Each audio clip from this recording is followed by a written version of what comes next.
ಆತ್ಮೀಯ ವಿದ್ಯಾರ್ಥಿಗಳೇ,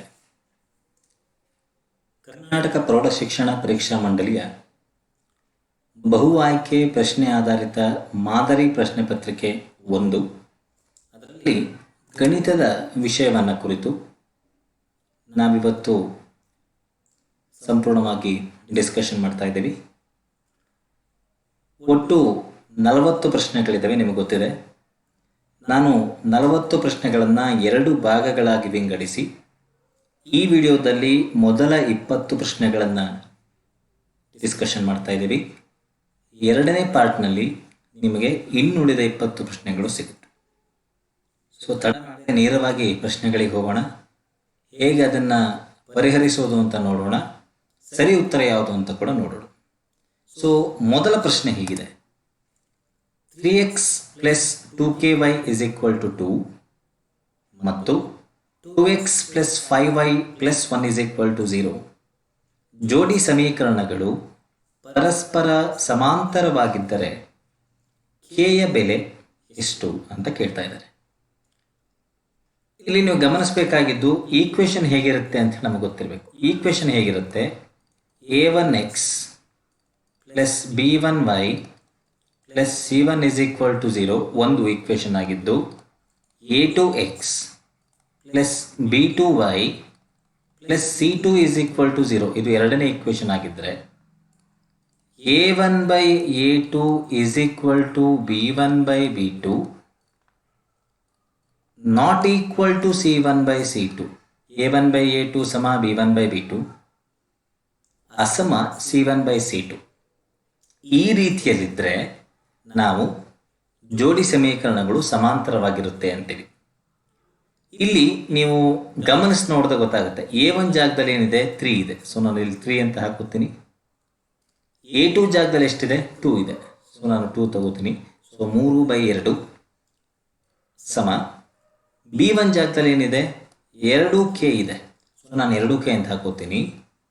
b2 ಜಾಗದಲ್ಲಿ ಏನಿದೆ, b2 ಜಾಗದಲ್ಲಿ 5 ಇದೆ, ಸೊ 5. ಇದನ್ನು ಹೇಗೆ ಸಾಲ್ವ್ ಮಾಡೋದು ಅಂತ ನಿಮಗೆ ಗೊತ್ತಿದೆ. ಸೊ ನಾವು ಇದನ್ನು ಕ್ರಾಸ್ ಮಲ್ಟಿಪ್ಲೈ ಮಾಡ್ಕೋತೀವಿ. ಸೊ 3 × 5 15, 2 × 2 ಅಂದರೆ 4k ಆಗುತ್ತೆ. ಸೊ ಕೆಯ ಬೆಲೆ ಎಷ್ಟು? ಕೆಯ ಬೆಲೆ 15/4. ಸೊ ಕೆಯ ಬೆಲೆ ನಮಗೆ 15/4 ಬರುತ್ತೆ. ಅದು ಯಾವ ಆಪ್ಷನ್? ಅದು ಮೊದಲನೇ ಆಪ್ಷನ್, ಆಯ್ಕೆ ಎ. ಸೊ ಮೊದಲನೇ ಪ್ರಶ್ನೆಯ ಉತ್ತರ ಆಯ್ಕೆ ಎ, ಸರಿನಾ? ಸೊ ಮುಂದಿನ ಪ್ರಶ್ನೆಗೆ ಹೋಗೋಣ. 2x minus 5y plus 4 is equal to 0 ಮತ್ತು 2x plus y minus 8 is equal to 0 ಜೋಡಿ ಸಮೀಕರಣಗಳು. ಇಲ್ಲಿ 4 ಆಯ್ಕೆಗಳಿದ್ದಾವೆ. ನಿಖರವಾಗಿ 2 ಪರಿಹಾರವನ್ನು ಹೊಂದಿರುತ್ತದೆ, ಅಪರಿಮಿತ ಸಂಖ್ಯೆಯ ಪರಿಹಾರಗಳನ್ನು ಹೊಂದಿರುತ್ತದೆ, 1 ಪರಿಹಾರವನ್ನು ಹೊಂದಿರುತ್ತದೆ ಮತ್ತು ಪರಿಹಾರವಿರುವುದಿಲ್ಲ. ಸೊ ಈ 4 ಆಯ್ಕೆಗಳು ನಮ್ಮ ಹತ್ರ ಇದ್ದಾವೆ. ಇಲ್ಲೂ ಕೂಡ ಕೊನೆಯ ಪ್ರಶ್ನೆಯಂತೆ ನಾವು ಅನುಪಾತವನ್ನು ನೋಡಬೇಕಾಗತ್ತೆ. ಸೊ ಅನುಪಾತ ಏನಿಲ್ಲ, ಫಸ್ಟ್ ನೋಡ್ಕೊಬಿಡೋಣ. 2 ಬೈ ಎರಡನೇ ಈಕ್ವೇಶನ್ ಮೊದಲನೇದು ಯಾವುದು? 2. ಬಿ ನೋಡೋಣ. ಇಲ್ಲಿ y ಜೊತೆ -5 ಇದೆ, ಇಲ್ಲಿ ಏನು ಇಲ್ಲ ಅಂದರೆ 1 ಇದೆ ಅಂತ ಅರ್ಥ. ಸಿ ನೋಡಿ, 4 ಇದೆ, ಇಲ್ಲಿ -8 ಇದೆ.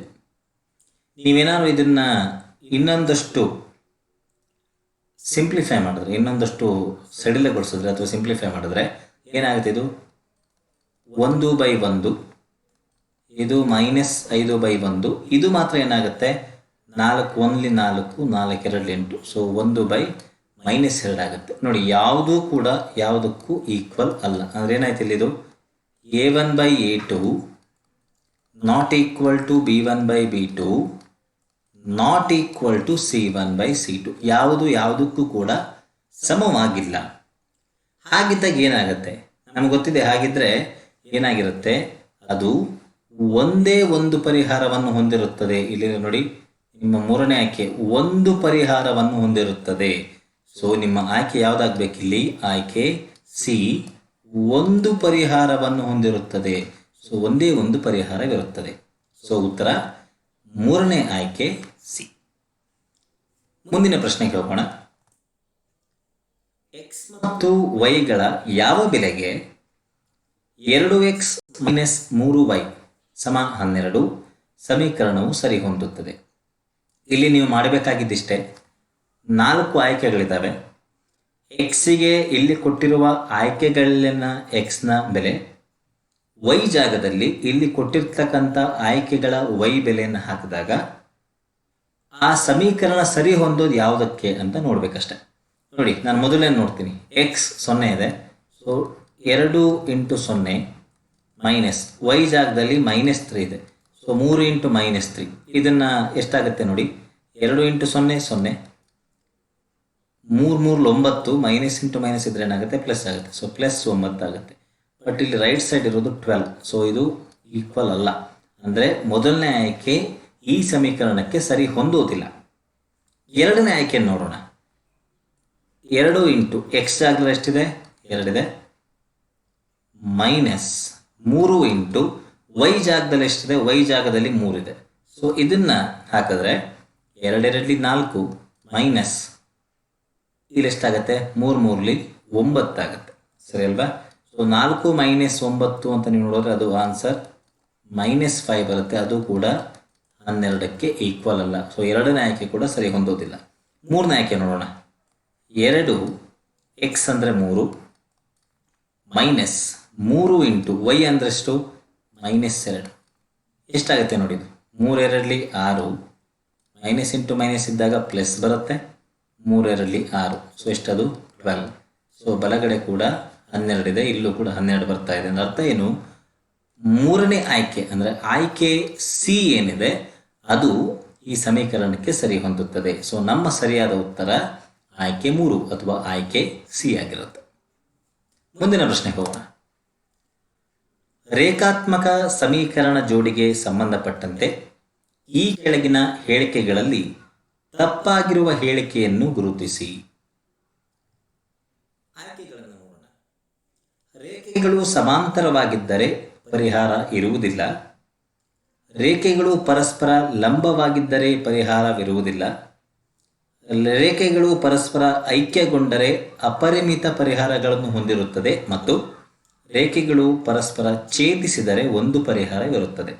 ನೋಡಿ, ಮೊದಲನೇ ಆಯ್ಕೆ ಏನು ಹೇಳುತ್ತೆ ಅಂದರೆ ರೇಖೆಗಳು ಸಮಾಂತರವಾಗಿದ್ದರೆ. ನೋಡಿ, ಎರಡೂ ರೇಖೆಗಳು ಸಮಾಂತರವಾಗಿದ್ದಾವೆ, ಹೌದಲ್ವಾ? ಸಮಾಂತರವಾಗಿದ್ದಾಗ ಪರಿಹಾರ ಇರುವುದಿಲ್ಲ. ಸರಿ ಅದು, ಯಾಕಂದರೆ ಒಂದನ್ನ ಒಂದು ಎಲ್ಲೂ ಕೂಡ ಆಗೋದಿಲ್ಲ, ಟಚ್ ಮಾಡೋದಿಲ್ಲ. ಸೊ ಇದಕ್ಕೆ ಪರಿಹಾರ ಇಲ್ಲ ಅನ್ನೋದು ಸರಿಯಾದ ಉತ್ತರ. ಸೊ ಮೊದಲನೇ ಆಯ್ಕೆ ಸರಿ ಇದೆ.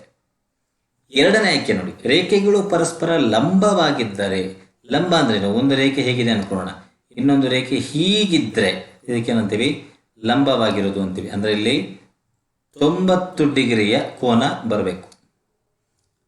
ಇಲ್ಲಿ ನೀವು ಗಮನಿಸಬೇಕು ನೋಡಿ, ಇಲ್ಲಿ ಯಾವುದೋ ಒಂದು ಚುಕ್ಕಿಯಲ್ಲಿ, ಯಾವುದೋ ಒಂದು ಪಾಯಿಂಟಲ್ಲಿ ಎರಡೂ ರೇಖೆಗಳು ಸಂಧಿಸ್ತಾ ಇದ್ದಾವೆ. ಎರಡೂ ರೇಖೆಗಳು ಸಂಧಿಸಿದ್ರೆ ಅದರ ಅರ್ಥವೇನು, ಒಂದಾದ್ರೂ ಪರಿಹಾರ ಇರಲೇಬೇಕಲ್ವಾ? ಬಟ್ ಇಲ್ಲೇನು ಹೇಳ್ತಿದ್ದಾರೆ, ರೇಖೆಗಳು ಪರಸ್ಪರ ಲಂಬವಾಗಿದ್ದರೆ ಪರಿಹಾರ ಇರುವುದಿಲ್ಲ. ಸೊ ಎರಡನೇ ಆಯ್ಕೆ ಏನಿದೆ ಅಂದರೆ ಆಪ್ಷನ್ ಬಿ ಏನಿದೆ ಅದು ತಪ್ಪು. ಮೂರನೇ ಮತ್ತು ನಾಲ್ಕನೇ ಆಯ್ಕೆ ನೀವು ನೋಡೋ ಅವಶ್ಯಕತೆ ಇಲ್ಲ. ಯಾಕಂದರೆ ರೇಖೆಗಳು ಪರಸ್ಪರ ಐಕ್ಯಗೊಂಡರೆ, ಅಂದರೆ ಒಂದೇ ರೇಖೆ ಮೇಲೆ ಎರಡೂ ರೇಖೆ ಇದ್ದರೆ ಖಂಡಿತವಾಗ್ಲೂ ಏನು ಹೇಳ್ತೀವಿ ನಾವು, ಅಪರಿಮಿತ ಪರಿಹಾರ ಹೊಂದಿರುತ್ತದೆ. ಅದು ಸರಿಯಾಗಿದೆ. ರೇಖೆಗಳು ಪರಸ್ಪರ ಛೇದಿಸಿದರೆ ಅದು ಅಷ್ಟೇ, ರೇಖೆಗಳು ಪರಸ್ಪರ ಛೇದಿಸಿದರೆ ಒಂದು ಪರಿಹಾರ ಇದ್ದೇ ಇರುತ್ತೆ. ಒಂದು ಪಾಯಿಂಟಲ್ಲಿ ಅವು ಒಂದನ್ನೊಂದು ತಾಕ್ತವೆ, ಮೀಟ್ ಆಗ್ತವೆ. ಸೊ ಒಂದು ಪರಿಹಾರ ಖಂಡಿತವಾಗ್ಲೂ ಇರುತ್ತೆ. ಆದ್ದರಿಂದ ಆಯ್ಕೆ ಬಿ ಏನಿದೆ ಅದು ತಪ್ಪಾಗಿದೆ. ಸೊ ನಾಲ್ಕನೇ ಪ್ರಶ್ನೆಯ ಉತ್ತರ ಆಯ್ಕೆ ಬಿ. ಮುಂದಿನ ಪ್ರಶ್ನೆಗೆ ಹೋಗೋಣ. -3 -1 1 3 ಈ ಸಮಾಂತರ ಶ್ರೇಣಿಯ 10ನೇ ಪದ. ನೋಡಿ, ನಮಗೆ ಗೊತ್ತಿದೆ, ಒಂದು ಸೂತ್ರ ಇದೆ. 10ನೇ ಪದನ ನಾವು A10 ಅಂತ ತಗೊಂಡ್ರೆ ಏನಾಗಿರುತ್ತೆ, ನಾನು ಫಸ್ಟಿಗೆ ಇದನ್ನು ಬರೀತೀನಿ. AN ಏನಾಗಿರುತ್ತೆ ಅಂತ ಬರೆಯೋಣ. AN ಏನಾಗಿರುತ್ತೆ, A + n - 1 × D. ಕರೆಕ್ಟಾ? A ಅಂದರೆ ಮೊದಲನೇ ಪದ, n - 1 D. D ಅಂದ್ರೇನು? D ಅಂದರೆ ಸಾಮಾನ್ಯವಾಗಿರುವಂಥ ವ್ಯತ್ಯಾಸ, ಎರಡು ಪದಗಳ ನಡುವಿನ ವ್ಯತ್ಯಾಸವನ್ನು ನಾವು D ಅಂತೀವಿ. A10 ಏನಾಗುತ್ತೆ ಹಾಗಾದರೆ, A ಪ್ಲಸ್ ನೋಡಿ ಎನ್ ಜಾಗದಲ್ಲಿ 10 ಇದೆ ಅಂದರೆ n-1 ಏನಾಗುತ್ತೆ, 10 - 1 ಅಂದರೆ 9D ಆಗುತ್ತೆ. ಎ ಅಂದರೆ ಎಷ್ಟು, ಮೊದಲನೇ ಪದ ಎಷ್ಟಿಲ್ಲ ನಿಮಗೆ ಗೊತ್ತಾಗ್ತಾ ಇದೆ, ಎಷ್ಟದು -3 ಪ್ಲಸ್ 9 ಇಂಟು ಸಾಮಾನ್ಯ ವ್ಯತ್ಯಾಸ ಎಷ್ಟಿಲ್ಲಿ, ಎರಡನೇ ಪದ ಮೈನಸ್ ಮೊದಲನೇ ಪದ ಮಾಡೋಣ. ಯಾವುದೇ ಪದ ಮೈನಸ್ ಅದರ ಹಿಂದಿನ ಪದವನ್ನು ಮಾಡಿದ್ರೆ ನಮಗೆ ಸಾಮಾನ್ಯ ವ್ಯತ್ಯಾಸ ಸಿಗುತ್ತೆ. ಸೊ ಇಲ್ಲಿ -1 ಮೈನಸ್ ಆಫ್ ಮೈನಸ್ ಏನಾಗುತ್ತೆ, -1 ಪ್ಲಸ್ 3 ಆಗುತ್ತೆ. ಕರೆಕ್ಟ್ ಅಲ್ವಾ? ಸೊ -1 ಪ್ಲಸ್ 3 ಎಷ್ಟಾಗುತ್ತೆ, 2 ಆಗುತ್ತೆ. -1 ಪ್ಲಸ್ 3 2 ಆಗುತ್ತೆ. ಸೊ ಇಲ್ಲಿ ನಾನು ಡಿ ಯ ಜಾಗದಲ್ಲಿ 2 ಅಂತ ತಗೋತೀನಿ. ಎಷ್ಟಾಗುತ್ತೆ ಇದು, -3 ಪ್ಲಸ್ 9 18. ಸೊ -3 ಪ್ಲಸ್ 18 ಅಂದರೆ ಉತ್ತರ 15. 15 ನಿಮ್ಮ ಆಯ್ಕೆ 4ನೇ ನೋಡಿ, 4ನೇ ಆಯ್ಕೆ ಡಿ ಏನಿದೆ ಅದು 15 ಆಗುತ್ತೆ.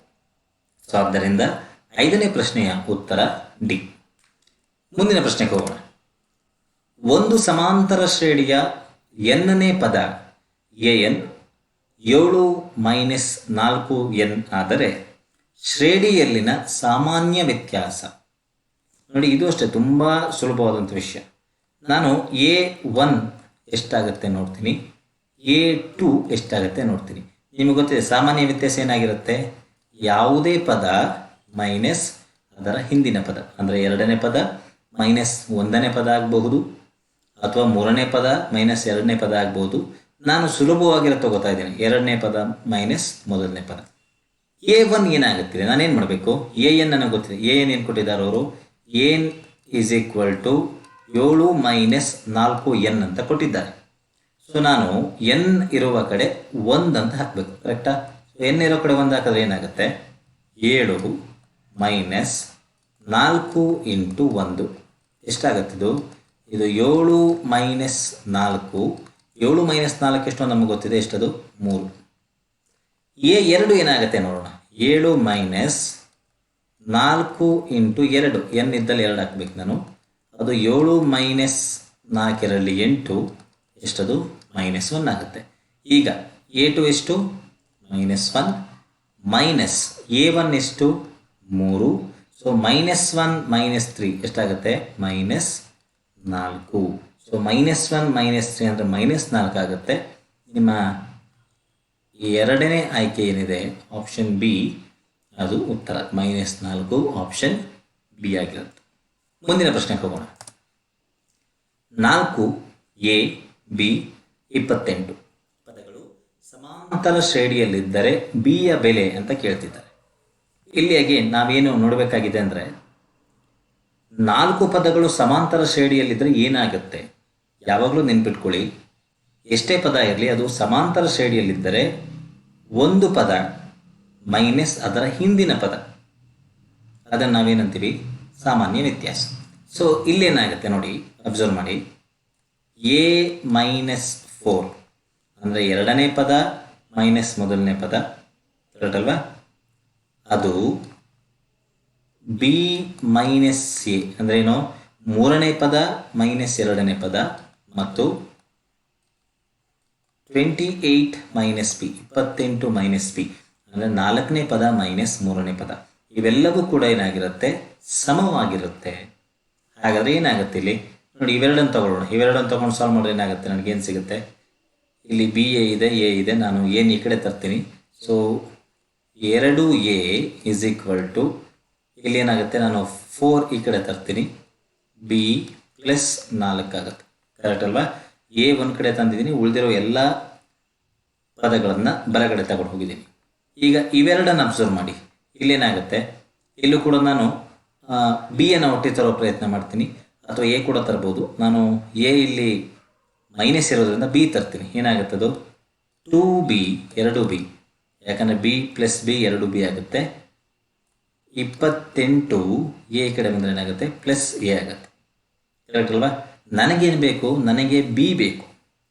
ಬಿ ಬೇಕು ಅಂದರೆ ಏನು ಒಳ್ಳೆಯ ಮೆಥಡ್ ಏನು, ಎ ಜಾಗದಲ್ಲಿ ಬಿ ಬರೋ ಹಾಗೆ ಹಾಕಬೇಕು. ಹಾಗಾದ್ರೆ ಏನಾಗುತ್ತೆ ಇದು ನೋಡಿ, ನಾನು ಈ ಸಮೀಕರಣವನ್ನು ಇದರಲ್ಲಿ ಉಪಯೋಗಿಸ್ತೇನೆ. ಏನಾಗುತ್ತೆ ಅವಾಗ, 2B is equal to 28 plus ಈಗ ಎ ಅಂದರೆ ಏನು ನೋಡಿ, ಎ ಅಂದರೆ ಬಿ ಪ್ಲಸ್ 4, 2a ಅಂದರೆ ಬಿ ಪ್ಲಸ್ 4, ಎ ಅಂದರೆ ಏನಾಗುತ್ತೆ ಬಿ ಪ್ಲಸ್ 4/2 ಆಗುತ್ತೆ. ಸೊ ನಾನು ಇಲ್ಲಿ ಬಿ ಪ್ಲಸ್ 4/2 ಅಂತ ಬರಿತೀನಿ. ಸೊ ಏನಾಗುತ್ತೆ ಬಗೆದು ನಿಮ್ಗೆ ಗೊತ್ತಿದೆಯಲ್ಲ ಏನು ತಗೋಬೇಕು ಅಂಥೇಳಿ. ಲಘುತ್ತಮ ಸಾಮಾನ್ಯ ಅಪವರ್ತಿಯ ಲಾಸ ಆ ತಗೊಂಡಾಗ ಇದು 2b ಈಸ್ ಈಕ್ವಲ್ ಟು 28 8 16 2 4 ಅಂದರೆ 56 ಪ್ಲಸ್ ಬಿ ಪ್ಲಸ್ 4/2 ಆಗುತ್ತೆ. ಅಥವಾ ಇದೇನಾಗುತ್ತೆ, ಎರಡನೇ ಕಡೆ ತನ್ನಿ, 4b is equal to 56 plus 4 ಎಷ್ಟಾಗುತ್ತೆ, 56 ಪ್ಲಸ್ 4 ಅಂದರೆ 60 ಪ್ಲಸ್ ಬಿ ಆಗುತ್ತೆ. ಅಥವಾ ಆ ಬಿನ ಎಡಗಡೆ ತನ್ನಿ, 4b ಮೈನಸ್ ಬಿ ಅಂದರೆ 3b ಈಸ್ ಈಕ್ವಲ್ ಟು 60 ಆಗುತ್ತೆ. ಬಿ ಎಷ್ಟಾಗುತ್ತೆ, 60/3 ಅಂದರೆ ಬಿಯ ಬೆಲೆ 20 ಆಗುತ್ತೆ. ಬಿ 20 ಎಲ್ಲಿದೆ ನೋಡಿ, ಬಿ 20 ನಿಮ್ಮ ಮೊದಲನೇ ಆಯ್ಕೆ, ಅಂದರೆ ಆಯ್ಕೆ 1, ಆಯ್ಕೆ ಎ ಸರಿಯಾದ ಉತ್ತರ. ಮುಂದಿನ ಪ್ರಶ್ನೆಗೆ ಹೋಗೋಣ. ಎರಡು ಸಮಾಂತರ ಶ್ರೇಣಿಗಳ ಸಾಮಾನ್ಯ ವ್ಯತ್ಯಾಸವು ಸಮನಾಗಿದೆ. ಮೊದಲನೇ ಶ್ರೇಣಿಯ ಮೊದಲ ಪದವು 5 ಮತ್ತು ಎರಡನೇ ಶ್ರೇಣಿಯ ಮೊದಲನೇ ಪದವು 8 ಆಗಿದ್ದರೆ ಆ ಶ್ರೇಣಿಗಳ ಮೂರನೇ ಪದಗಳ ವ್ಯತ್ಯಾಸವು. ಇಲ್ಲಿ ನೋಡಿ, ಎರಡೂ ಸಮಾಂತರ ಶ್ರೇಣಿಗಳ ಸಾಮಾನ್ಯ ವ್ಯತ್ಯಾಸ ಸಮನಾಗಿದೆ, ಸರಿ ಅಲ್ವಾ? ಸೊ ಮೊದಲನೇ ಶ್ರೇಣಿಯ ಮೊದಲನೇ ಪದ 5 ಅಂತ ಕೊಟ್ಟಿದ್ದಾರೆ. ಎರಡನೇ ಪದವನ್ನು ನಾನು 5 ಪ್ಲಸ್ ಡಿ ಅಂತ ತಗೋತೀನಿ. ಮೂರನೇ ಪದ ಏನಾಗುತ್ತೆ, 5 ಪ್ಲಸ್ 2d. ಇದು ನಿಮ್ಗೆ ಗೊತ್ತಿದೆ, ಇದೇ ಥರ ಮುಂದೆ ಹೋಗುತ್ತೆ. ಇದು ಮೊದಲನೇ ಶ್ರೇಣಿ, ಇದು ಹೇಗಿರಲಿ. ಈ ಕಡೆ ಎರಡನೇ ಶ್ರೇಣಿ ನೋಡೋಣ. ಎರಡನೇ ಶ್ರೇಣಿಯ ಮೊದಲನೇ ಪದ 8 ಇದೆ. ಎರಡನೇ ಪದ ಏನಾಗುತ್ತೆ, 8 ಪ್ಲಸ್ ಡಿ. ಯಾಕೆ ಡಿ ಆಗುತ್ತೆ, ಅವರು ಕೊಟ್ಟಿದ್ದಾರೆ ಎರಡು ಸಮಾಂತರ ಶ್ರೇಣಿಗಳ ಸಾಮಾನ್ಯ ವ್ಯತ್ಯಾಸ ಸಮನಾಗಿದೆ. ಮೂರನೇ ಪದ 8 ಪ್ಲಸ್ 2d ಆಗುತ್ತೆ. ಈಗ ನೋಡಿ, ಗಮನಿಸಿ, ಪ್ರಶ್ನೆ ಏನು ಹೇಳ್ತಾ ಇದ್ದಾರೆ ಅವರು, ಶ್ರೇಣಿಗಳ ಮೂರನೇ ಪದಗಳ ವ್ಯತ್ಯಾಸ ಕೇಳ್ತಿದ್ದಾರೆ. ಮೂರನೇ ಪದ ಯಾವುದಿಲ್ಲಿ, ಇಲ್ಲಿರೋದು 8 ಪ್ಲಸ್ 2d, ವ್ಯತ್ಯಾಸ ಅಂದರೆ ಮೈನಸ್. ಮೊದಲನೇ ಶ್ರೇಣಿಯ ಮೂರನೇ ಪದ ಏನು, 5 ಪ್ಲಸ್ 2d ಇದೆ. ಈಗೇನಾಗತ್ತೆ ನೋಡಿ, ಇದನ್ನು ನಾವು ಇನ್ನೊಂದಷ್ಟು ಮುಂದುವರಿಸೋಣ. So 8 plus 2d -5 minus 2d. So 2d 2d cancel ಆಗುತ್ತೆ. 8 ಮೈನಸ್ 5 ಉಳಿಯುತ್ತೆ. 8 ಮೈನಸ್ 5 ಎಷ್ಟು, 8 ಮೈನಸ್ 5 ಅಂದರೆ 3. 3 ಯಾವ ಆಯ್ಕೆ, 3 ನಮ್ಮ ಯಾವ ಆಯ್ಕೆ ಗಮನಿಸಿ.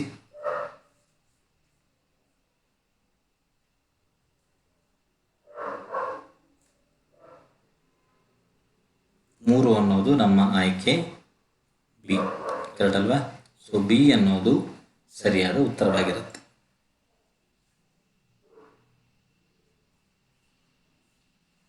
ಮುಂದಿನ ಪ್ರಶ್ನೆಗೆ ಹೋಗೋಣ.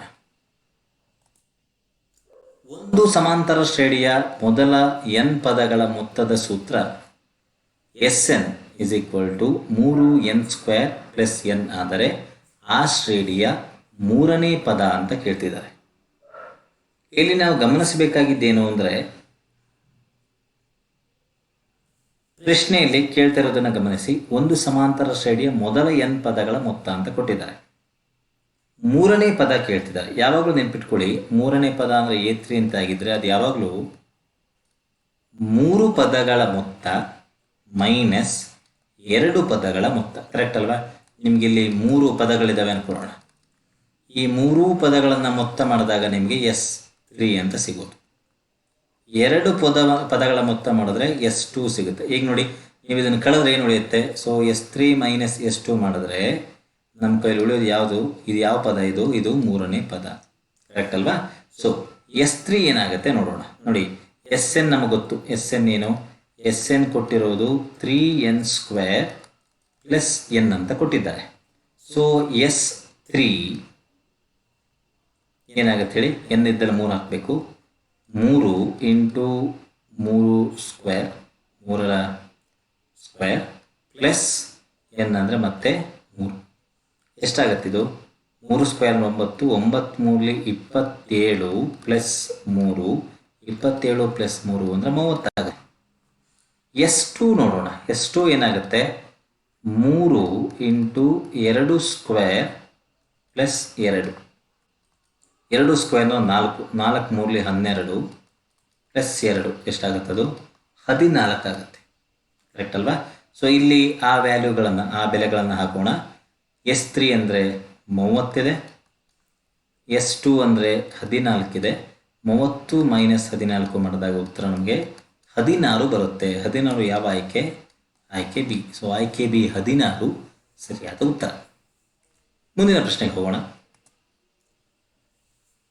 3x² minus 3 into 2x minus 4 ವರ್ಗ ಸಮೀಕರಣವನ್ನು ಆದರ್ಶ ರೂಪ, ನೋಡಿ ಅವರು ಆದರ್ಶ ರೂಪ ಕೊಟ್ಟಿದ್ದಾರೆ, ax² plus bx plus c is equal to 0 ತಂದಾಗ ದೊರಕುವ ಸ್ಥಿರಾಂಕ. ತುಂಬ ಸಿಂಪಲ್ ಇದೆ, ತುಂಬ ಸುಲಭವಾಗಿ ಮಾಡ್ಬೋದು. ನಾವೇನು ಮಾಡಬೇಕು ಅಂದರೆ, ಆ ಕೊಟ್ಟಿರುವಂಥ ವರ್ಗ ಸಮೀಕರಣ ಏನಿದೆ, 3x² minus 3 into 2x minus 4 is equal to 0 ತಗೊಂಡು ಇದನ್ನು ಇನ್ನೊಂದಷ್ಟು ಸಿಂಪ್ಲಿಫೈ ಮಾಡೋಣ. ಏನಾಗುತ್ತೆ ಅವಾಗ ಅದು 3x² minus 3 2 6 minus into minus plus ಆಗುತ್ತೆ, 3 4 24 ಕರೆಕ್ಟ್ ಅಲ್ವಾ, ಇಸ್ ಈಕ್ವಲ್ ಟು 0 ಕರೆಕ್ಟ್ ಅಲ್ವಾ. 3 4 24 ಅಲ್ಲ, ಎಷ್ಟಾಗುತ್ತೆ 3 4 12 ಇಸ್ ಈಕ್ವಲ್ ಟು 0 ಕರೆಕ್ಟ್ ಅಲ್ವಾ. 24 ಅಲ್ಲ 12. So 3x² minus 6x plus 12 ಅಥವಾ ಪ್ಲಸ್ 12 ಇಸ್ ಈಕ್ವಲ್ ಟು 0 ಆಗುತ್ತೆ. ಅವ್ರು ಕೇಳ್ತಿರೋದು ಸ್ಥಿರಾಂಕ. ಸ್ಥಿರಾಂಕ ಅಂದರೆ ಇದೆ ಕರೆಕ್ಟ್ ಅಲ್ವಾ. ಸ್ಥಿರಾಂಕ ಎಷ್ಟಿಲ್ಲಿ 12 ಇದೆ. ಸೊ ಆಯ್ಕೆ ಯಾವುದು? ನಮ್ಮ ಆಯ್ಕೆ ಡಿ 12 ಸರಿಯಾದ ಉತ್ತರವಾಗುತ್ತೆ. ಕರೆಕ್ಟ್ ಅಲ್ವಾ, ಆಯ್ಕೆ ಡಿ. ಮುಂದಿನ ಪ್ರಶ್ನೆ, 2x minus 3 into x plus 5 is equal to 0 ವರ್ಗ ಸಮೀಕರಣದ ಒಂದು ಮೂಲ -5 ಆದಾಗ ಮತ್ತೊಂದು ಮೂಲ. ನೋಡಿ ಅವ್ರು ಈಗಾಗಲೇ 2x minus 3 into x plus 5 is equal to 0 ಅಂತ ಕೊಟ್ಟಿದ್ದಾರೆ. ನಮಗೆ ಗೊತ್ತಿದೆ ಈ ಥರ ಕೊಟ್ಟಾಗ ಏನಾಗುತ್ತೆ, ಒಂದು 2x ಮೈನಸ್ 3 0 ಆಗಬೇಕು, ಅಥವಾ ಎಕ್ಸ್ ಪ್ಲಸ್ 5 0 ಆಗಬೇಕು. 2x ಮೈನಸ್ 3 0 ಆದರೆ ಏನಾಗುತ್ತೆ, 2x 3 ಆಗುತ್ತೆ, ಎಕ್ಸ್ ಏನಾಗುತ್ತೆ 3/2 ಆಗುತ್ತೆ ಕರೆಕ್ಟ್ ಅಲ್ವಾ. ಇಲ್ಲೇನಾಗುತ್ತೆ ಎಕ್ಸ್ ಮೈನಸ್ 5 ಆಗುತ್ತೆ. ಎಕ್ಸ್ ಮೈನಸ್ 5 ಅಂತ ಅವರೇ ಕೊಟ್ಟಿದ್ದಾರೆ, ಮತ್ತೊಂದು ಮೂಲವನ್ನು ಕೇಳ್ತಿದ್ದಾರೆ. ಸೊ ಮತ್ತೊಂದು ಮೂಲ ಯಾವುದಿಲ್ಲಿ, ಎಕ್ಸ್ ಇಸ್ ಈಕ್ವಲ್ ಟು 3/2 ಅಂದರೆ ಯಾವ ಆಯ್ಕೆ ಆಗುತ್ತದು, ಆಯ್ಕೆ 3 ಅಥವಾ ಆಯ್ಕೆ ಸಿ 3/2 ಸರಿಯಾದ ಉತ್ತರ. ಮುಂದಿನ ಪ್ರಶ್ನೆಗೆ ಹೋಗೋಣ. x² ಮೈನಸ್ 2x ಪ್ಲಸ್ 1 ವರ್ಗ ಸಮೀಕರಣದ ಮೂಲಗಳ ಸ್ವಭಾವ. ನೋಡಿ ಮೂಲಗಳ ಸ್ವಭಾವವನ್ನು ಕಂಡುಹಿಡಿಯೋಕೆ ನಮ್ಮ ಹತ್ರ ಒಂದು ಸೂತ್ರ ಇದೆ, ಅದನ್ನು ನಾವು ಡಿ ಅಂತೀವಿ. ಏನದು, b² ಮೈನಸ್ 4ac. ಇಲ್ಲಿ ನೋಡಿ ಕೊಟ್ಟಿರುವ ಸಮೀಕರಣವನ್ನು ಗಮನಿಸಿ, ಎ ಬಿ ಸಿ ಏನು ಅಂತ ಹೇಳಿ. ಎ ಎಷ್ಟು, ಬಿ ಎಷ್ಟು, ಸಿ ಎಷ್ಟು. ಎ ಎಷ್ಟಿಲ್ಲಿ x² ಜೊತೆ ಇರುವಂತಹ ಸಂಖ್ಯೆ ಏನೂ ಇಲ್ಲ ಅಂದರೆ 1, ಬಿ ಎಕ್ಸ್ ಜೊತೆ ಇರುವಂಥ ಸಂಖ್ಯೆ -2, ಸಿ ಅಂದರೆ ಅಲ್ಲಿರುವ ಸ್ಥಿರಾಂಕ ಅದೆಷ್ಟು 1. ಈಗೇನಾಗುತ್ತೆ, b² -2 whole square minus 4 into A ಅಂದರೆ 1 ಇಂಟು ಸಿ ಎಷ್ಟು, ಸಿ ಕೂಡ 1. ಸೊ ಎಷ್ಟಾಗುತ್ತೆ ಇದು, -2 ಸ್ಕ್ವೇರ್ ಮಾಡಿದಾಗ 4 ಬರುತ್ತೆ, ಮೈನಸ್ 4 ಇಂಟು 1 ಇಂಟು 1 ಅಂದರೂ ಕೂಡ 4, ಉತ್ತರ 0. ನಮಗೆ ಗೊತ್ತಿದೆ ಡಿಯ ವ್ಯಾಲ್ಯೂ 0 ಆದಾಗ ಏನಾಗುತ್ತೆ, 2 ಸಮನಾದ ವಾಸ್ತವ ಮೂಲಗಳನ್ನು ಹೊಂದಿರುತ್ತದೆ. ಇಲ್ಲಿ ಸಮನಾದ ವಾಸ್ತವ ಮೂಲ ಸರಿ ಅಲ್ವಾ. ಸೊ ಸಮನಾದ ವಾಸ್ತವ ಮೂಲ ಅಂದರೆ ಯಾವ ಆಯ್ಕೆ ಅದು, ಇಲ್ಲಿ ಆಯ್ಕೆ ಎ ಏನಿದೆ ಸಮನಾದ ವಾಸ್ತವ ಮೂಲ, ಅದು ಸರಿಯಾದ ಉತ್ತರ. ಮುಂದಿನ ಪ್ರಶ್ನೆ, 2 ಕ್ರಮಾನುಗತ ಬೆಸ ಸಂಖ್ಯೆಗಳ ವರ್ಗಗಳ ಮೊತ್ತ 394. ಈ ಹೇಳಿಕೆಯನ್ನು ಗಣಿತ ಸಮೀಕರಣ ರೂಪದಲ್ಲಿ ಬರೆದಾಗ ತುಂಬ ಸುಲಭವಾಗಿದೆ ಇದು. ನೋಡಿ ಬೆಸ ಸಂಖ್ಯೆ ಹೇಗಿರುತ್ತೆ, ಒಂದು ಬೆಸ ಸಂಖ್ಯೆ ನಾನು ಎಕ್ಸ್ ಅಂತ ತಗೋತೀನಿ, ಒಂದು ಬೆಸ ಸಂಖ್ಯೆ ಆದಮೇಲೆ ಮುಂದೆ ಬರೋದು ಯಾವುದು? ಈಗ ನೋಡಿ, ಒಂದು ಬೆಸ ಸಂಖ್ಯೆ ಒಂದಾದ್ಮೇಲೆ ಬರೋದು ಯಾವುದು? 2. ಅದು ಸಮ ಸಂಖ್ಯೆ. ಅದಾದಮೇಲೆ ಮತ್ತೆ 3 ಬರುತ್ತೆ, ಅದು ಬೆಸ ಸಂಖ್ಯೆ. ಅಂದ್ರೆ ಏನು? ಮಧ್ಯೆ ಒಂದು ಸಮ ಸಂಖ್ಯೆ, ಆಮೇಲೆ ಬೆಸ ಸಂಖ್ಯೆ. ಸೊ ಮೊದಲನೇ ಬೆಸ ಸಂಖ್ಯೆ ನೀವು ಎಕ್ಸ್ ಅಂತ ತಗೊಂಡ್ರೆ, ಎರಡನೇ ಬೆಸ ಸಂಖ್ಯೆ x+2 ಆಗಿರುತ್ತೆ. x+1 ಅಲ್ಲ, ನಿಂತಿರಲಿ, x+2 ಆಗಿರುತ್ತೆ.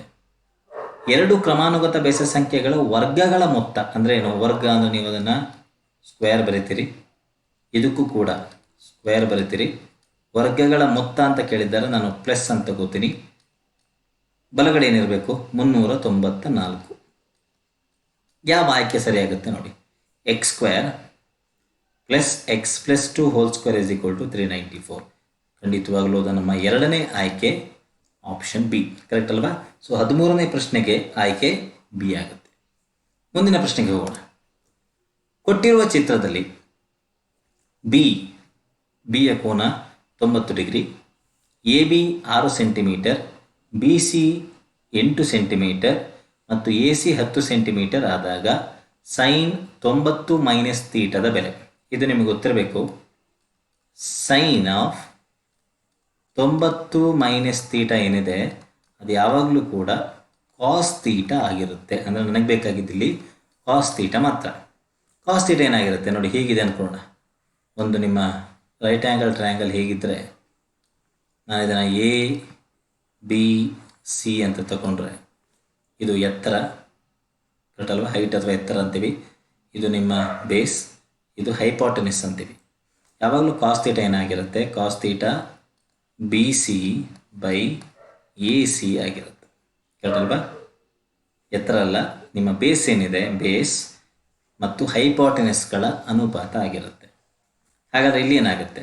ಇಲ್ಲಿ ನೋಡಿ, 8 ಕಾಣ್ತಾ ಇದೆಯಲ್ವಾ? 8. ಹೈಪಾಟನಿಸ್ ವ್ಯಾಲ್ಯೂ ಎಷ್ಟಿದೆ? 10. ಸೊ 8/10 ಉತ್ತರ. 8/10 ಇನ್ನೂ ನಾವು ಮುಂದುವರೆದು 4/5 ಅಂತ ಬರೀಬಹುದು. ಬಟ್ ನಿಮಗೆ ಗೊತ್ತಿರುವ ಆಯ್ಕೆಗಳಲ್ಲಿ, ಕೊಟ್ಟಿರ್ತಕ್ಕಂಥ ಆಯ್ಕೆಗಳನ್ನು ನೋಡಿ, 8/10 ಸರಿಯಾಗಿದೆ. ಸೊ 4ನೇ ಆಯ್ಕೆ ಅಂದರೆ ಡಿ ಅನ್ನೋದು ಸರಿಯಾದ ಉತ್ತರ. ಮುಂದಿನ ಪ್ರಶ್ನೆ, 2 sin 2 ಥೀಟಾ = √3 ಆದಾಗ ಥೀಟಾದ ಬೆಲೆ ಅಂತ ಕೇಳ್ತಾ ಇದ್ದಾರೆ. ನೋಡಿ, ಇಲ್ಲಿ 2 sin 2 ಥೀಟಾನ √3 ಅಂತ ಕೊಟ್ಟಿದ್ದಾರೆ ಅಲ್ವಾ? ಸೊ ಸೈನ್ 2 ಥೀಟಾ ಏನಾಗುತ್ತೆ ನೋಡೋಣ. ಏನಾಗುತ್ತೆ? ಅದು √3/2 ಆಗುತ್ತೆ. ಸೈನಿನ ಯಾವ ಬೆಲೆ √3/2 ಬರುತ್ತೆ? ಸೈನಿನ ಯಾವ ಡಿಗ್ರಿ ನೋಡ್ಬೇಕು ನಾವಿದು? 60 ಡಿಗ್ರಿ ಕರೆಕ್ಟಾ? ಬೇಕಾದ್ರೆ ಚೆಕ್ ಮಾಡಿ. ಸೈನ್ 60 ಡಿಗ್ರಿ √3/2 ಬರುತ್ತೆ. ಹಾಗಾದ್ರೆ ಏನಾಯ್ತು ಇಲ್ಲಿ? 2 ಥೀಟಾದ ಜಾಗದಲ್ಲಿ 60 ಡಿಗ್ರಿ ಇದೆ. ನಮಗೆ ಥೀಟಾ ಬೇಕು. ಥೀಟಾ ಏನಾಗುತ್ತೆ? 60/2 ಅಂದರೆ 30 ಡಿಗ್ರಿ ಆಗುತ್ತೆ. ನೋಡಿ, ಇಲ್ಲಿ ಥೀಟಾ 30 ಡಿಗ್ರಿ ಅನ್ನೋದು ಆಯ್ಕೆ ಸಿ. ಸೊ ಆಯ್ಕೆ ಸಿ ಏನಿದೆ ಅದು ನಮ್ಮ ಉತ್ತರವಾಗುತ್ತೆ. ಸರಿ ಅಲ್ವಾ? ಸೊ ಆಯ್ಕೆ ಸಿ ಸರಿಯಾದ ಉತ್ತರ.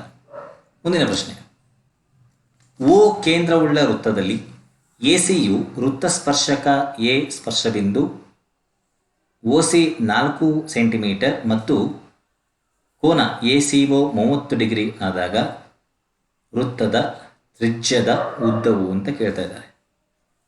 ನೋಡಿ, ನಾವಿಲ್ಲಿ ಗಮನಿಸಬೇಕಾಗಿದ್ದು, ವೃತ್ತದ ತ್ರಿಜ್ಯ ಬೇಕು ಅಂದರೆ ನಿಮಗೆ ಇಲ್ಲಿ ಕೊಟ್ಟಿರೋದು ಯಾವುದು ನೋಡಿ. ಒಂದು ಹೈಪಾಟನಿಸ್ ಕೊಟ್ಟಿದ್ದಾರೆ, ಈ ಬೆಲೆ ಕೊಟ್ಟಿದ್ದಾರೆ.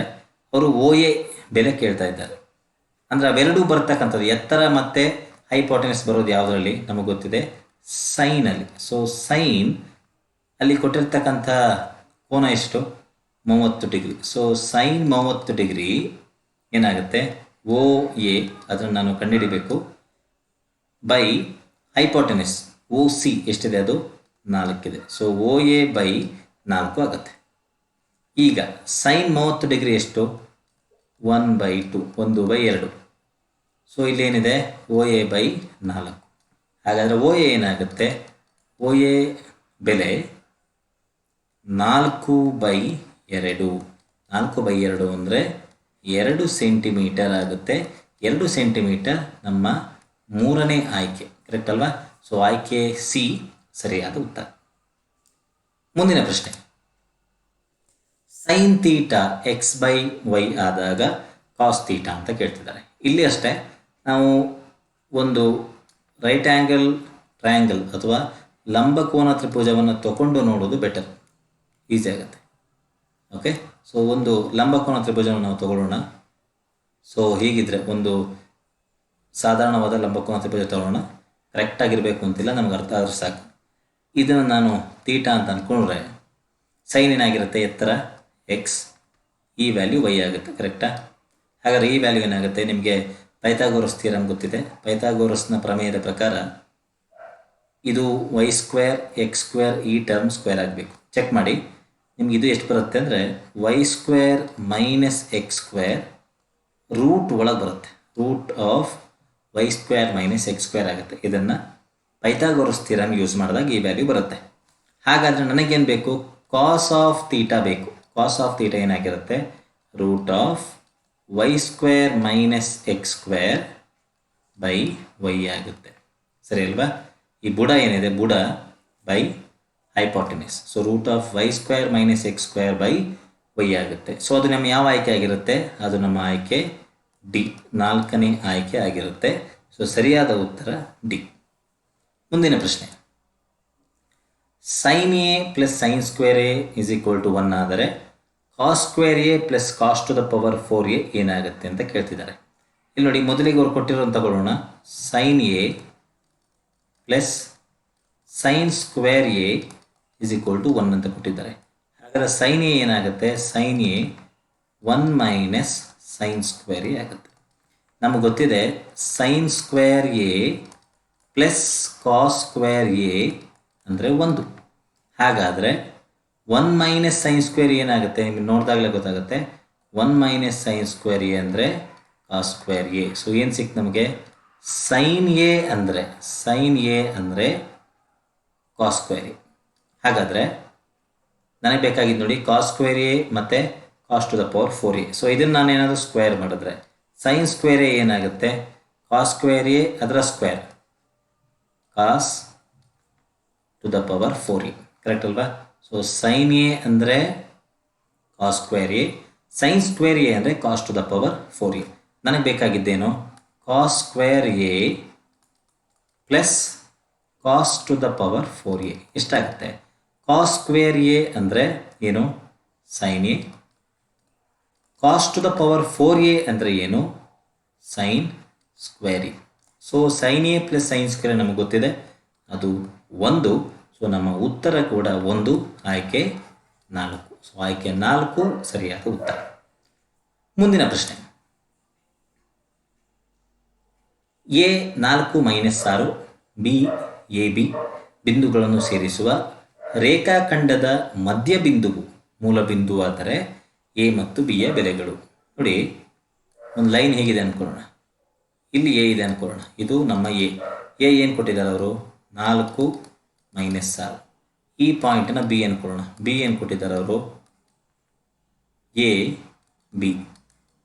ಮಧ್ಯಬಿಂದು ಮೂಲಬಿಂದು. ಸೊ ಮಧ್ಯಬಿಂದು ಮೂಲಬಿಂದು ಏನಾಗಿರುತ್ತೆ, 0 0. ನಮಗೆ ಗೊತ್ತಿದೆ. ಮಧ್ಯಬಿಂದು ಕೊಟ್ಟಾಗ ನಾವು ಮಧ್ಯಬಿಂದುವಿನ ಸೂತ್ರವನ್ನೇ ಉಪಯೋಗಿಸಬೇಕು. ಏನದು, x1 plus x2 by 2 y1 plus y2 by 2. Correct ಅಲ್ವಾ? ಈ ಸೂತ್ರ ನಮಗೆ ಗೊತ್ತಿದೆ. ಇಲ್ಲಿ x1 ಅಂದರೆ 4, x2 ಅಂದರೆ a ಬೈ 2, y1 ಅಂದರೆ -6, y2 ಅಂದರೆ b ಬೈ 2. ಅದೇನಾಗಿರುತ್ತೆ, ಅದರ ಉತ್ತರ ಏನು, 0 0. ಸೊ ಮೊದಲನೇ ಬೆಲೆ ಜೊತೆ ಸೇರಿಸಿ 4 plus a by 2 is equal to 0, -6 plus b by 2 is equal to 0. ಗೊತ್ತಾಗುತ್ತಲ್ವಾ? ಮೊದಲನೇ ಬೆಲೆ ಜೊತೆ ಕಂಪೇರ್ ಮಾಡಬೇಕು, ಎರಡನೇ ಬೆಲೆ ಜೊತೆ ಕಂಪೇರ್ ಮಾಡಬೇಕು. ಸೊ ಏನಾಗುತ್ತೆ ಇವಾಗ ಇಲ್ಲಿ, 2ನ್ನು ಬಲಗಡೆ ತಗೊಂಡೋಗಿ 4 plus a is equal to 2 into 0 ಅಂದರೆ 0, -6 ಪ್ಲಸ್ ಬಿ ಅದು ಕೂಡ 2 ಇಂಟು 0 ಅಂದರೆ 0. ಸೊ ಎ ಎಷ್ಟಾಗುತ್ತೆ, -4, ಬಿ ಎಷ್ಟಾಗುತ್ತೆ, 6. So A -4, B 6. ಇದು ನಮ್ಮ ಸರಿಯಾದ ಉತ್ತರ. ಯಾವ ಉತ್ತರ ಅದು, ಎ -4, ಬಿ 6 ಅನ್ನೋದು ನಮ್ಮ ಸಿ ಆಯ್ಕೆ. ಸೊ ಸಿ ಆಯ್ಕೆ ಸರಿಯಾದ ಉತ್ತರ. 20ನೆಯ ಪ್ರಶ್ನೆ, ax1y1 ax1y1 ಮತ್ತು b x2y2 ಬಿಂದುಗಳ ನಡುವಿನ ದೂರವನ್ನು ಕಂಡುಹಿಡಿಯುವ ಸೂತ್ರ. ದೂರವನ್ನು ಕಂಡುಹಿಡಿಯುವ ಸೂತ್ರ ನಮ್ಗೆ ಆಲ್ರೆಡಿ ಗೊತ್ತಿದೆ, ಅದರಲ್ಲಿ ಏನು ಕೆಲಸ ಮಾಡೋದು ಅಥವಾ ಅದನ್ನು ಸಾಲ್ವ್ ಮಾಡೋದು ಅಂತ ಏನೂ ಇಲ್ಲ. ನೇರವಾಗಿ ನಿಮಗೆ ನೋಡಿದಾಗ ಗೊತ್ತಾಗುತ್ತೆ. ಏನದು ಫಾರ್ಮುಲಾ ಇರೋದು, d = ಏನಾಗಿರುತ್ತೆ, x2 - x1 whole square plus y2 - y1 whole square ಆಗಿರುತ್ತೆ. ಸರಿ ಅಲ್ವಾ? ಸೊ ಈ ಉತ್ತರ ಯಾವ ಆಯ್ಕೆ ಅಂತ ನೋಡೋಣ. ಸೊ ಈ ಉತ್ತರ ನಮ್ಮ ಮೊದಲನೇ ಆಯ್ಕೆಯಾಗಿದೆ. ಸೊ ಆಯ್ಕೆ ಎ ನಮ್ಮ ಸರಿಯಾದ ಉತ್ತರ. ವಿದ್ಯಾರ್ಥಿಗಳೇ, ಈ ವಿಡಿಯೋದಲ್ಲಿ ನಾನು ಮೊದಲ 20 ಪ್ರಶ್ನೆಗಳನ್ನು ಡಿಸ್ಕಸ್ ಮಾಡಿದ್ದೀನಿ. ಮುಂದಿನ ವಿಡಿಯೋ ಇದರ 2ನೇ ಭಾಗ ಬರುತ್ತೆ. 2ನೇ ಭಾಗದಲ್ಲಿ 21ನೇ ಪ್ರಶ್ನೆಯಿಂದ 40ನೇ ಪ್ರಶ್ನೆಗಳವರೆಗೆ ನಾವು ಡಿಸ್ಕಷನ್ ಮಾಡೋಣ.